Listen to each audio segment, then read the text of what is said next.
Glória a Deus. A igreja pode se assentar. Abra sua Bíblia no texto de Atos, capítulo 10. Bom dia a todos os irmãos. É bom estarmos juntos na casa do Senhor para adorá-lo, servi-lo, compartilhar da sua palavra. Nós queremos agradecer a todos que nos acompanham pela internet. Nós somos a primeira Igreja Batista de Minas Gerais, a Igreja Batista de Ipanema. Meu nome é Fernando, eu sou pastor desta igreja. Junto com o pastor Dito, com os seminaristas Samuel e Tiago, conduzimos este lindo rebanho na direção do céu. E você que nos acompanha pela internet é muito bem-vindo ao nosso culto, muito bem-vinda. Meu desejo é que você seja poderosamente edificado, edificada. Na medida do possível, se você realmente for abençoado ao final deste culto, compartilhe o link com outras pessoas, certamente você vai abençoar outros também. Atos capítulo 10 é o texto que vamos meditar nesta manhã.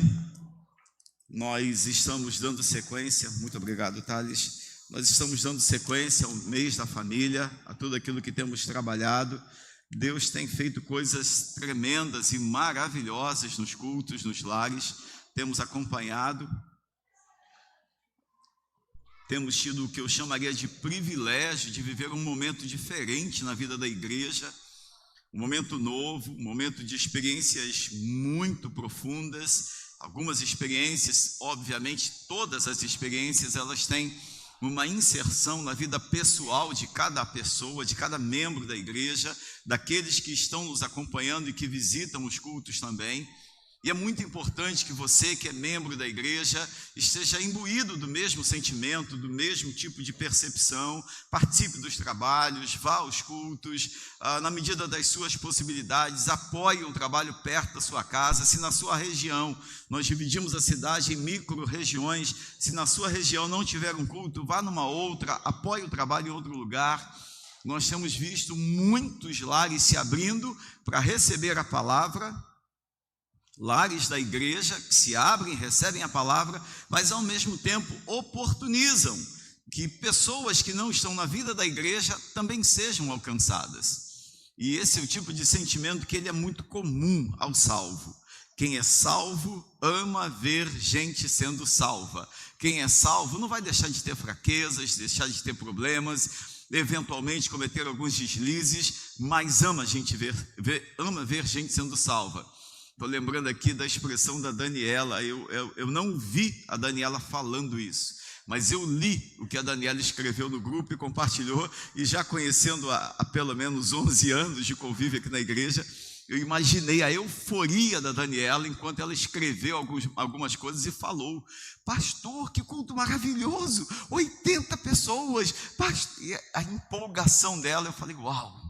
É isso, a igreja está vivendo um momento que ela não está trabalhando para ele, é um momento que é sobrenatural. Cadê o Luiz Felipe? Luiz Felipe falou, deixe o céu descer. Parece que é isso que Deus está fazendo. Deus está derramando do céu sobre a nossa igreja, Deus está nos proporcionando coisas que vão muito além daquilo que temos pedido ou pensado. Nós temos orado diariamente, às 6 horas da manhã, ajoelhados aqui, pedindo a Deus esse mover, mas a sensação que eu tenho é que os cultos, eles são respostas que extrapolam, que vão além do que temos pedido. O Luiz Felipe foi muito feliz quando disse aqui que no momento dos dízimos e ofertas, daquilo que Deus está fazendo na vida dele. Nós sabemos que Deus está fazendo na vida dele, mas ele falou que ele sabe também que Deus está agindo na vida de vários outros membros da igreja, no aspecto pessoal, e levando-os à prosperidade. E eu olho daqui e vejo vários irmãos que estão prosperando e que eu ouso dizer, trabalharam muito pouco para receber tanta coisa que estão recebendo. E o que estamos recebendo, apesar do pouco trabalho, chama-se graça, misericórdia, bondade, generosidade de Deus conosco. O Deus que nós servimos é um Deus bom, é um Deus generoso, é um Deus que enche a mão e derrama bênção sem medida. Por isso, quero sugerir a você que ainda não está envolvido, inserido nessa dinâmica, aproveite esta próxima semana. Se envolva, participe de um culto, vá a um lar, ainda que você não tenha a possibilidade, quem sabe, de conduzir o trabalho, de pregar, vá lá, apoie. ore, se disponha, quem sabe, a dar carona para alguém, se disponha a levar, não, eu vou levar o violão, vou ajudar lá, eu não posso tocar, não consigo, mas eu posso estar mais perto, quero ajudar. Amém? Atos capítulo 10 é o texto que nós vamos meditar. Eu sei que Samuel, quarta-feira, pregou baseado nesse texto, mas para que eu tenha condições de explorá-lo plenamente agora pela manhã e logo mais à noite, eu vou iniciar a reflexão no versículo 34 até o 36. Aliás, antes de ler, eu quero agradecer à igreja o carinho, o acolhimento que tiveram para com a minha tia. Ela agradeceu imensamente. Alguns irmãos aqui já estiveram lá em casa e a conhecem pessoalmente. Então, ela agradece de maneira muito particular àqueles que, de fato, oraram por ela. Várias pessoas perguntaram. Ela ficou muito feliz com a minha ida lá, obviamente, mas muito também com o carinho da igreja. Eu preciso rapidamente explicar o que aconteceu. Infelizmente, minha tia vem com alguns sintomas não muito agradáveis, de alguns desconfortos estomacais, intestinais, ao longo de um tempo, com um processo de acompanhamento, com médicos, com toda a dinâmica dela inserida ali no contexto em que ela mora, né? Então, já pensei em trazê-la para cá, levá-la para a região dos lagos, ou algum outro lugar que fosse talvez, mas ela é aquela realidade de quem morou. Eu acho que mora ali no Flamengo há pelo menos uns 40 anos, há pelo menos isso. Então, não vai sair dali. O médico dela é o mesmo médico em Copacabana ou no Meier, é a mesma dinâmica, os laboratórios que faz exame, então não vai se sentir bem em nenhum outro lugar do mundo, por melhor que seja. Então, o ideal é eu entrar na realidade, né? E eu quero agradecer porque ela, apesar desses desconfortos, houve uma significativa, eu diria, piora. Ela emagreceu um pouco, me deixou muito preocupado. Comentei muito isso com a Raquel, e das últimas vezes que estive com ela, e entendi que Deus queria que eu estivesse presente fisicamente. Todo cuidado via telefone, chamadas de vídeo é significativo, é importante, mas nesse momento havia necessidade de algo mais. Ela tem 83 anos e somos só nós dois agora, por parte de família consanguínea. Então, ela é irmã do meu pai, foi ela minha, entre aspas, segunda mãe. Quando meus pais se separaram de maneira mais significativa, eu fui morar com ela, e ela, entre aspas, me obrigou. Aliás, não é entre aspas, é literalmente, ela me obrigou a frequentar a igreja. Já citei aqui várias vezes, de domingos de manhã, não tínhamos carro, nem temos, ela chamava o táxi, e eu entrava no táxi sem camisa, de tênis e com a calça um pouco aberta aqui embaixo, para mostrar a minha total insatisfação, rebeldia mesmo. Eu não queria ir para a igreja. Veste a camisa. E eu saí na portaria do prédio, o porteiro assim meio que em tom de deboche, me olhando para ver se ia vingar aquele negócio de eu ir à igreja, e ela me obrigou a ir à igreja. Até que de maneira tá rindo, Ricardo? Porque você não é o sobrinho dela. Ela era meu pai e minha mãe. Eu falei com ela esses dias assim: a senhora e minha avó, eu não sabia quem era bem meu pai e bem minha mãe, porque vocês dois às vezes se juntavam como pai para dar surra, às vezes se juntavam como mãe para puxar a orelha, e às vezes se juntavam como mãe para cuidar, mas raramente aliviava. Lembro bem dessa expressão. Eu comecei a frequentar a praia e me envolver com gente que não prestava. Nunca bebi, nunca fumei, mas ficava lá no que eu chamava de futebol da bagunça, da maconha. E eu ficava vendo os caras fumar maconha, e depois a gente jogava bola. Era a coisa mais engraçada do mundo. Ela dizia para mim assim: eu não quero vagabundo aqui em casa, vá arrumar um trabalho. E a vida pegou realmente outro rumo. Mas fato é, por me obrigar a ir à igreja, ela, depois de um tempo, fez contato com alguns líderes jovens da igreja. Eles rapidamente começaram a me convidar para eu ir ao culto jovem. Eu não gostava, obviamente, da igreja, não gostava de culto jovem, mas ela foi manipulando os processos sem que eu soubesse, e esse é o resultado. Consegue entender quando eu digo que você deve obrigar o seu filho a ir à igreja, ele querendo ou não, ele gostando ou não, ele tendo problemas ou não? Se ela não tivesse me obrigado a frequentar a igreja, se ela tivesse feito o que muitos pais fazem: não, você escolhe, o dia que você quiser ir, você vai. Eu não sei onde eu estaria, não sei. Certamente eu não seria salvo. Ainda ontem eu estava tão feliz, eu estou muito feliz desse contato que eu tive com minha tia, de maneira mais próxima, zelosa, pastoral, como um filho que agora é pai e cuida da filha, né? Estou tão feliz que eu falei para a Raquel, não sei o que seria da minha vida se não tivesse acontecido o que aconteceu. Então eu quero falar com você que é adolescente, com você que é jovem, você que nos acompanha pela internet ou que está aqui agora. Quando seu pai e a sua mãe disser que você tem que vir à igreja, ou ir à igreja, você pode ficar chateado, pode ficar aborrecido, mas o obedeça. Eu não me arrependo nem um pouco de ter sido obrigado e ter me submetido ao processo. Motivos para não ir, tive vários. Problemas na igreja, vários. Resistências a pastores, a líderes, algumas. Mas louvado seja Deus, porque minha tia e minha avó tiveram uma autoridade e moral suficiente para me obrigar a estar na igreja. Obrigue seus filhos a vir à igreja. Quando ele crescer, que ele sair debaixo das suas asas, aí você deixa ele fazer escolhas. Mas mesmo assim, se você for um tipo de pai como é o Fernando, você vai entrar na casa dele e vai dizer assim, essa escolha está errada, pare. Não é assim que se trata uma esposa. Não é esse tipo de mulher que a sua mãe foi para mim, você tem que ser um tipo de mulher melhor para o seu marido. Se você for um tipo de pai parecido comigo, é mais ou menos assim que você vai fazer. Mas essa segunda parte, eu não sugiro que você faça. Então, quero agradecer em nome da minha tia todo o carinho que a igreja manifestou. Saí daqui na quarta-feira à noite, ela fez uma biópsia, ela colheu o material, fez a colonoscopia na quarta, colheu o material, encaminhou para a biópsia. A senhora que cuida, que dá o suporte lá em casa, vai 2, 3 vezes por semana, dormiu com ela. E então, na quinta-feira de manhã, quando eu cheguei, estava chegando no Rio, liguei avisando que eu já estava chegando, a moça foi para casa, e eu então passei a quinta-feira e a sexta-feira com ela. Peguei aquele ônibus que todos gostam de andar, que é o da Rio Doce, Rio de Janeiro, Ipanema. Pensa num ônibus ruim.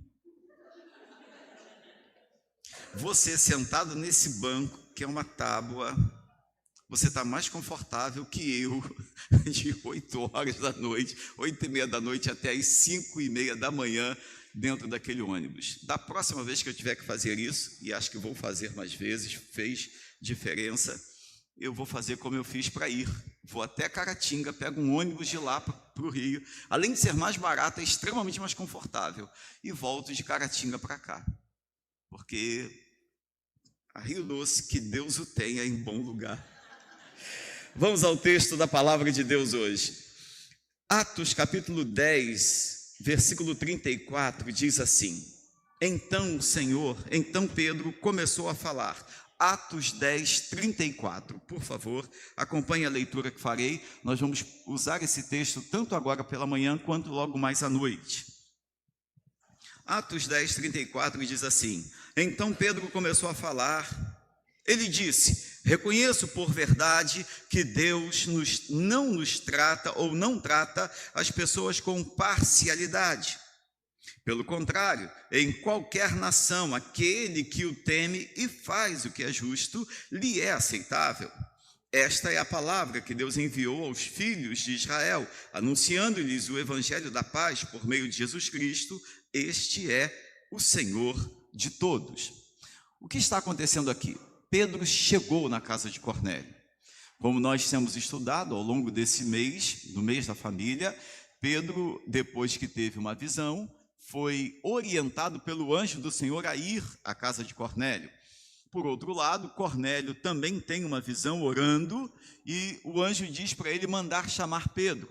Então essa, entre aspas, coincidência, que não existe uma coincidência, existe o que um amigo chama de Jesuscidência, é quando Jesus literalmente manipula as situações, faz com que as coisas convirjam para um único ponto comum.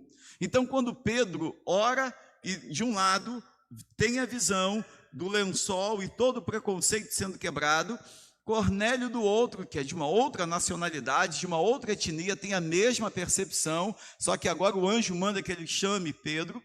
Pedro então ouve, recebe a direção do anjo, minutos depois ele desce, quando ele está dentro de casa, chega alguém, chama, são os enviados, os soldados ou os ajudantes de Cornélio, vão lá, chamam Pedro, Pedro vai até a casa de Cornélio, chegando lá, ele se depara, entre aspas, com o que eu vi no culto ontem na casa do Natal, o que eu vi ontem na casa do Marcos e da Josi. Ele se depara com uma casa cheia, com pessoas ávidas por ouvir o evangelho, ele se depara com as fotos que eu vi dos outros cultos, do culto lá na roça, do culto na casa da Fabiane, cultos cheios. Essa é a percepção de Pedro ao chegar na casa de Cornélio, um grupo de pessoas desejosas de ouvir a palavra. Mas ao mesmo tempo, não no nosso caso, mas no caso daquele grupo, como diria o mineiro, ressabiadas, desconfiadas. Por quê? Porque nós estamos falando de um judeu que havia entendido que o poder ou o dom ou a obra do Espírito Santo era restrita a um grupo, não era para que aqueles que ainda não tinham uma experiência com o judaísmo também vivessem. E de repente, esse grupo que está na expectativa olha e diz assim: o que será que ele vai falar? O que será que ele vai fazer?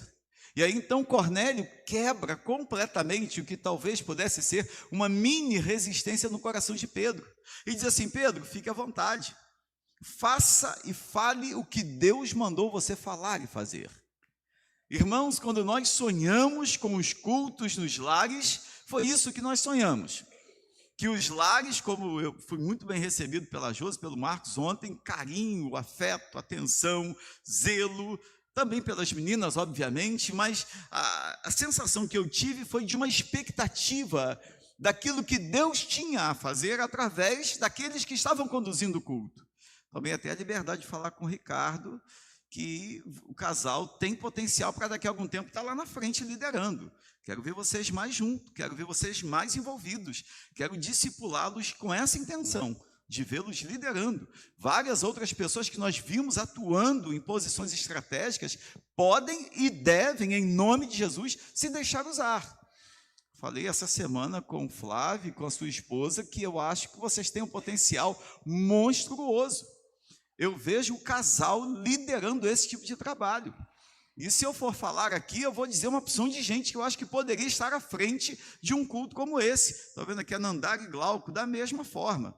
Se eu for começar a dar nomes aqui, talvez eu cite 80% dos irmãos que estão aqui sentados com potencial de liderar um trabalho como esse. E é essa a expectativa. O povo está ali assim: e agora? O que vai acontecer? E de repente Cornélio diz assim: Pedro, fique à vontade. Faça o que Deus mandou você fazer. E olha o que Pedro faz. Versículo 35. Versículo 34. Então Pedro começou a falar. Ele disse: reconheço por verdade que Deus não trata pessoas com parcialidade. Deus não é o STF brasileiro que julga a favor daqueles que são favoráveis às suas perspectivas. Deus não é um político que trata os seus amigos de um jeito e os inimigos do outro. Deus não é aquele que olha para quem é pecador e é judeu legítimo e anda dentro de uma perspectiva judaica exclusivista e trata-os desse jeito. Deus não olha para aqueles que guardam o sábado melhor do que aqueles que guardam o domingo. Não, quando Pedro tem a visão do lençol que desce com todo tipo de animal impuro e o Espírito Santo, ou o próprio anjo diz: mata e coma. Quando Pedro tem aquela visão e diz assim: não, de forma nenhuma, eu não posso tocar naquilo que é impuro. É como se ele dissesse assim: eu sou um judeu legítimo, eu sou alguém que cumpre a lei, eu sou alguém que cumpre as regras. É como se ele estivesse dizendo assim: eu estou tendo uma alucinação, uma visão pecaminosa. E o anjo insiste: não, não é pecado, faça-o. É pecado. É como se ele dissesse internamente é pecado e o anjo dissesse: não, não é. E aí então ele reconhece que não é, e aí ele diz o que está escrito aí na sua Bíblia, no versículo 34, reconheço por verdade que Deus não trata pessoas com parcialidade. O que Pedro nos ensina nesse texto? O que os nossos cultos querem anunciar nesse texto? Independente da condição de qualquer pessoa, Quando eu digo condição, eu falo de totalidade da existência. Ainda que seja uma pessoa carregada de pecados, de peso. Ainda que seja uma pessoa com uma mochila de pecados, daquelas, sabe, que a pessoa anda mais para trás do que para frente. Ainda que seja uma vida cheia de traumas e dores. Ainda que seja alguém cheio de deformações físicas por conta da sua própria história e de escolhas equivocadas. Seja qual for a história que a pessoa tenha, Deus não trata pessoas com parcialidade. Eu tenho me preocupado, e os irmãos sabem o quanto eu levo a sério a santidade. E a partir da minha própria perspectiva de santidade. Esse momento com a minha tia, ele foi muito importante por vários aspectos históricos familiares. E ontem à tarde, minha tia me mandou uma mensagem que me emocionou. Não vem ao caso eu falar o conteúdo, mas me emocionou. E isso inspirou uma conversa que tive com a Raquel à mesa, envolvendo outros aspectos familiares. Eu não sei como vai ser a minha velhice. Eu não sei. Mas se depender daquilo que eu tenho ensinado aos meus filhos, de como lidar com os nossos familiares mais velhos, eu vou ter uma ótima velhice. Porque aspectos históricos familiares, ainda que eles tenham sido extremamente negativos, eles não podem ser determinantes de uma realidade hoje e para o futuro. Consegue entender? Quando Pedro diz que Deus não trata pessoas com parcialidade, Pedro está dizendo o seguinte: Deus não está levando em conta a história de ninguém para intervir, Ele simplesmente está intervindo. Mas olha como e por que Ele intervém. Versículo 34, melhor, 35. Pelo contrário, acompanhe na sua Bíblia, por favor. Em qualquer nação, aquele que o teme e faz o que é justo, lhe é aceitável. Tem que haver o mínimo de inclinação para as coisas de Deus. Aqui começa a haver o que eu chamo de separação das coisas. Se de um lado Deus não leva em conta o passado, os erros, os pecados, as fraquezas, neste momento Deus leva sim em conta as escolhas, as inclinações. Então você pode ser alguém carregado de pecados, de limitações, de fraquezas, mas se neste momento você fizer a escolha por andar no caminho do Senhor, tenha certeza que Ele lhe escolherá. Eu não creio como creem os calvinistas, que propõem uma perspectiva de eleição. Deus escolheu. Eu creio sim na presciência de Deus. O arminianismo são doutrinas que se opõem, não se opõem, elas são, sob certo aspecto, complementares lá na frente. Mas elas andam muito tempo longe uma da outra, mas vão convergindo gradativamente, né? Acho que é um desperdício discutirmos quem está certo, se é o calvinista ou se é o arminiano. Em algum momento essas duas doutrinas se convergem, e como disse recentemente Augusto Nicodemos, ele disse que todo crente é um calvinista ajoelhado e é um arminiano quando está de pé. A ideia é, quando você ora, você é calvinista, você entrega tudo, você confia em tudo, você deixa tudo nas mãos de Deus. Quando você levanta, você sai fazendo suas escolhas a partir das suas orações. E ele não quis dizer quem está certo ou quem está errado. E, diga-se de passagem, ele é um presbiteriano legítimo, de pedigree mesmo. E olha, se tem alguém que vale a pena você ouvir, que é fora do Arraial Batista, chama-se Augusto Nicodemos, chama-se Hernandes Dias Lopes. Esses dois são, assim, eu sugiro poucas pessoas, porque de um tempo para cá a gente tem que tomar cuidado com as oscilações teológicas, com as mudanças e adequações que muitos fazem querendo reformar a Bíblia. Mas esses dois, não. Esses dois vale a pena serem ouvidos. Mas o texto diz que, de alguma forma, Deus não faz acepção de pessoa. Deus, pelo contrário, quando Ele observa a escolha que a pessoa faz por andar no seu caminho, Ele escolhe a pessoa. Ele acolhe a pessoa. Ele sustenta a pessoa. ele justifica a pessoa, ele abençoa a pessoa, ele salva a pessoa, ele muda a história desta pessoa, ele intervém nos caminhos desta pessoa, ele promove livramento para esta pessoa, ele retira toda a liberdade que o mal teria na vida desta pessoa, porque perceba bem, o mal tem muita liberdade na vida de quem é carregado de pecados e por isso justifica manter uma vida longe de Deus. Não, eu levei uma vida tão ruim, eu cometi tantos erros que eu acho que Deus não me quer. Não, o dia que Deus me quer, Ele vai fazer uma obra na minha vida. O dia que Deus me quiser, Ele vai me chamar. O dia que Deus me quiser, Ele vai me tocar, Ele vai falar comigo. Deixa eu dizer para você uma coisa, isso é uma justificativa de quem quer permanecer no pecado.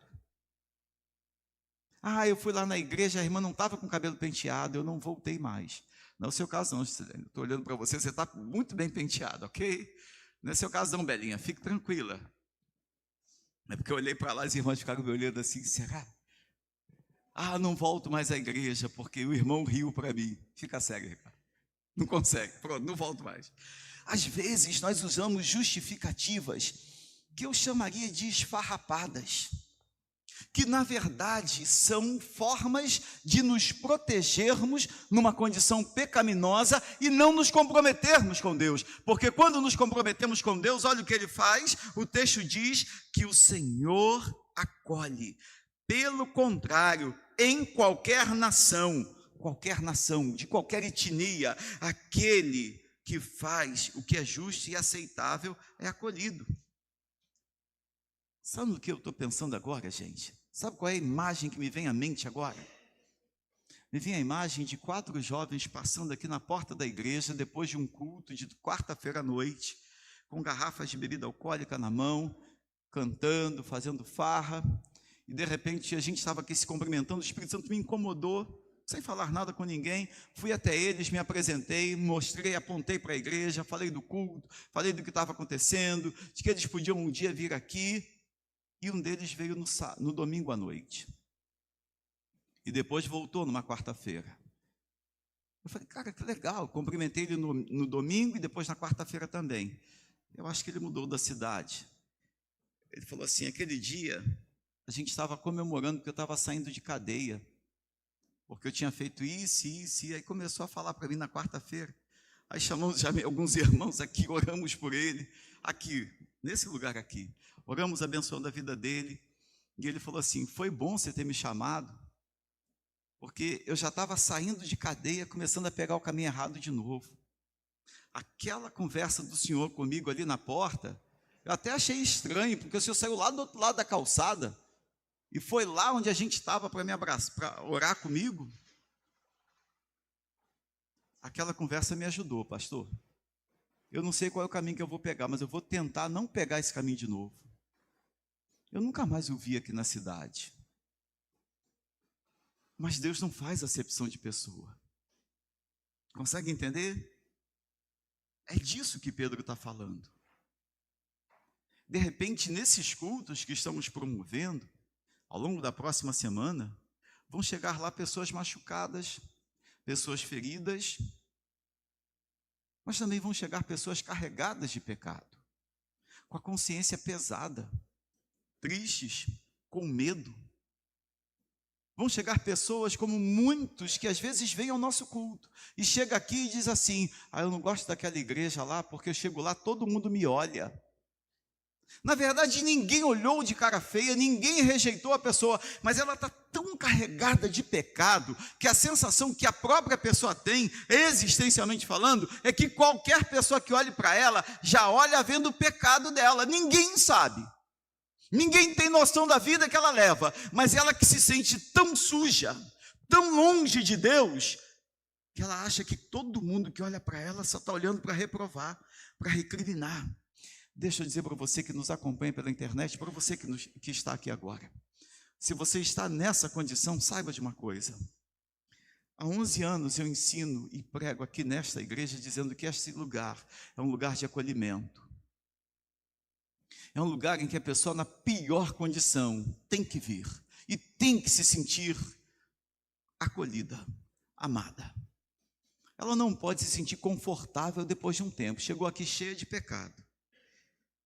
Chegou aqui carregada de erros.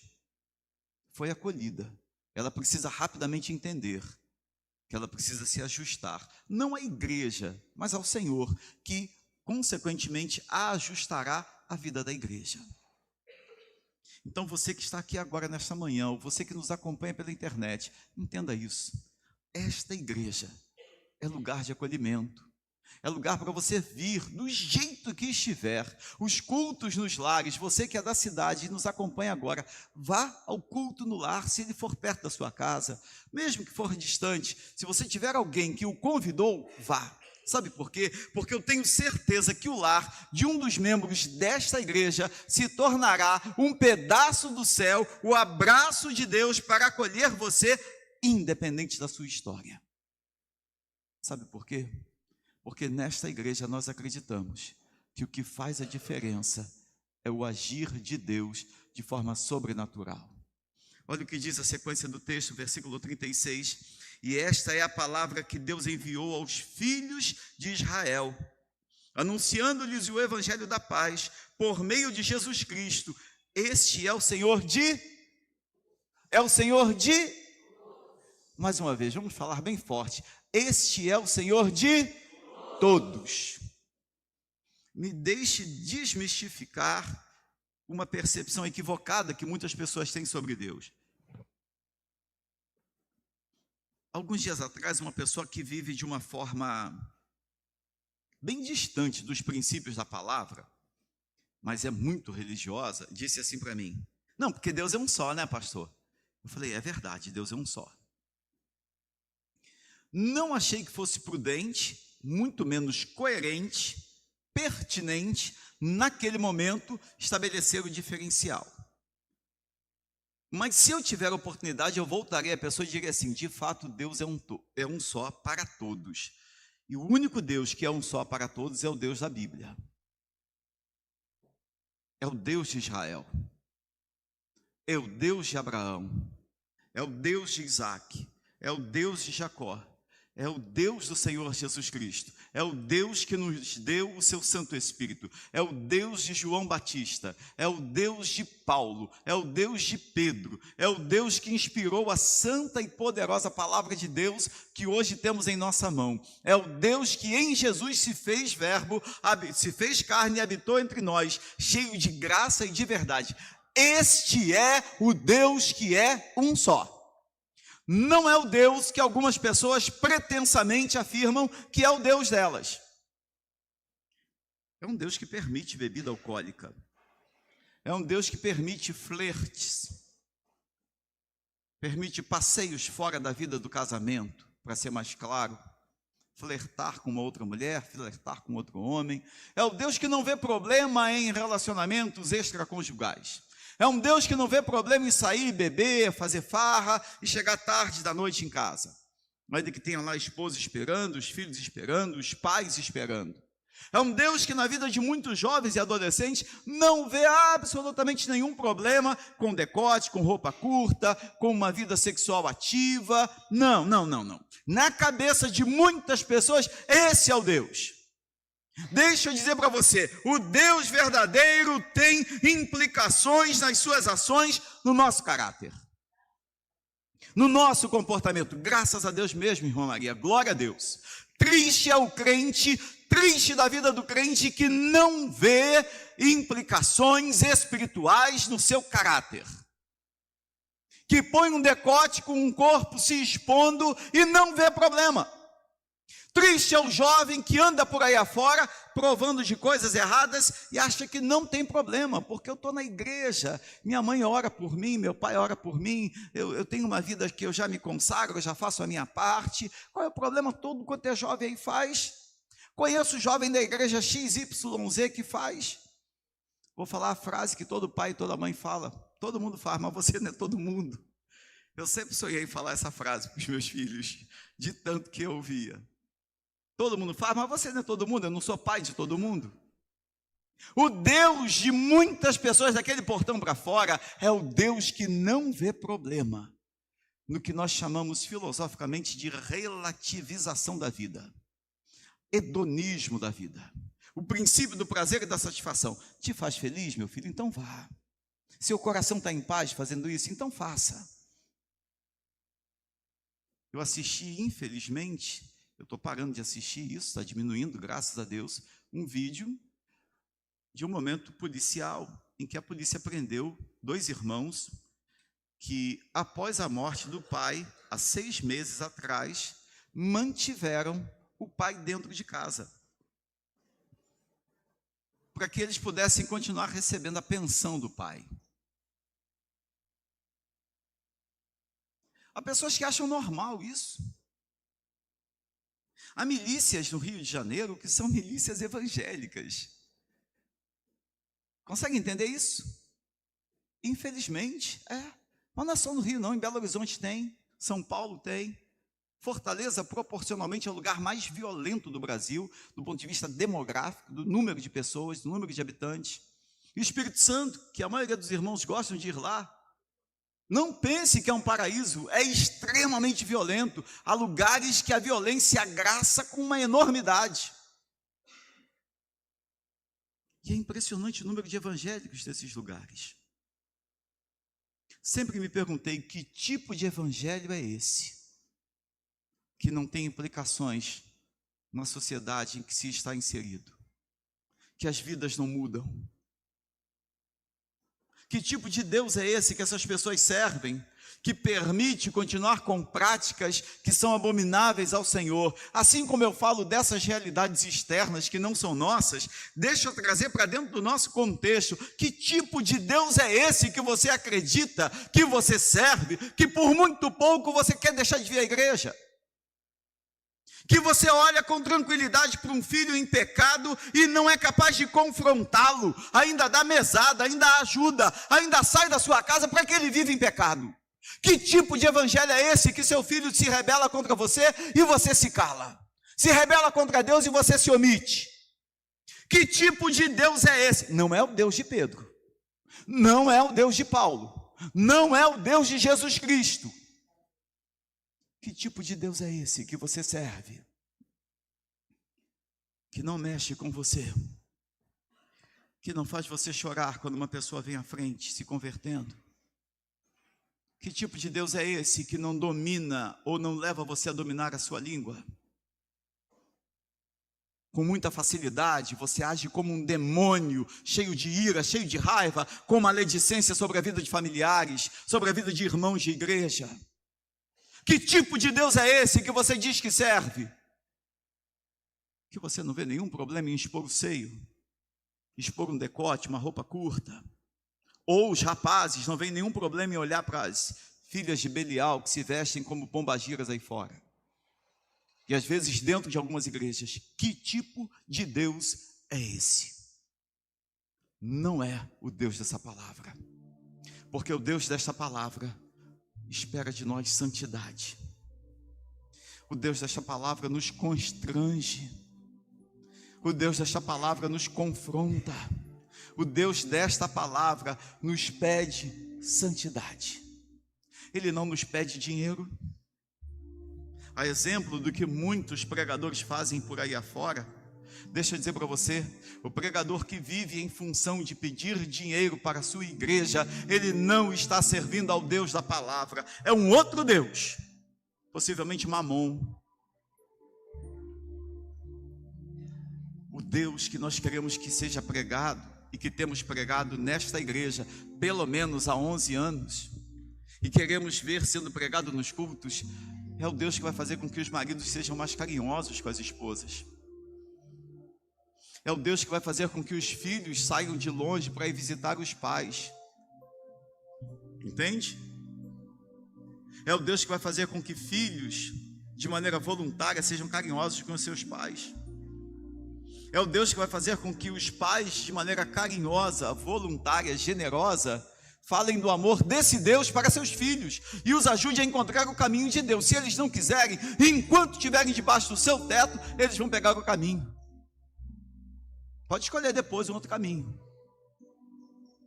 Mas repito, se você for um pai tipo Fernando, enquanto você estiver vivo, seu filho não vai pegar qualquer outro caminho que não seja o de Deus. Sabe por quê?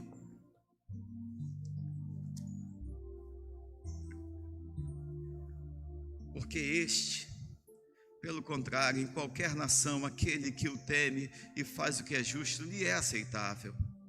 Esta é a palavra que Deus enviou aos filhos de Israel, anunciando-lhes o evangelho da paz por meio de Jesus Cristo.